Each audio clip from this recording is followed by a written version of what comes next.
Yma dwi, Cyd Sylfaenydd Barford Owen Davies, tîm o gyfrifwyr sy'n helpu cwmnïau i dyfu a datblygu. Mae FSB Cymru yn hyrwyddo miloedd o busnesau bach, sef Galon y Cymru. Mae busnesau bach yn wynebu heriau difrifol iawn ac mae'r Senedd yn gallu teimlo'n bell i ffwrdd. Dyna pam da ni wedi lawnsio ein maniffesto ar gyfer etholiad y Senedd yn 2026, Bargen Newydd i Busnes, sydd wedi siapio gan filoedd o aelodau ledled Cymru. Ein 5 gofyniad ar gyfer y Llywodraeth Cymru nesaf yw 1. Roi busnesau bach wrth Galon y Llywodraeth, gyda bil datblygu economaidd, strategaeth twf newydd asiantaeth economi bwrpasol a chefnogaeth gryfach i Busnes Cymru a Banc Datblygu Cymru.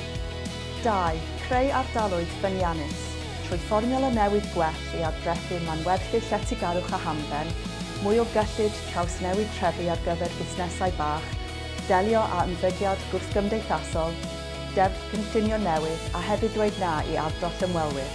3. Cynhyrchiant yn y Byd Go Iawn, gyda buddsoddiad selwaith mawr, gwell mynediad at gyllid, gweinidog digideiddio, cefnogaeth net zero, lle a thir i busnesau dyfu ac adeiladu cyfoeth cymunedol. 4.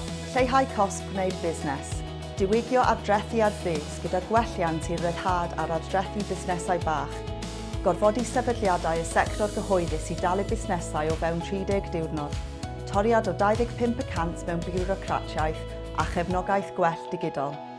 5. Pobl Lwyddiannus, blaenoriaethu cefnogi creu busnesau newydd, hybydd prentisiaethau i busnesau bach, cefnogi hyfforddiant arweinyddiaeth a lansio cynllun i annog cyflogaeth newydd. Mae'n rhaid i dymor nesaf y Senedd gefnogi busnesau bach i yrru twf gan leihau biwrocratiaeth a galluogi pob cymuned i ffynnu. Helpwch ni i wneud y tymor Senedd nesaf yn Senedd ar gyfer busnesau bach. Diolch.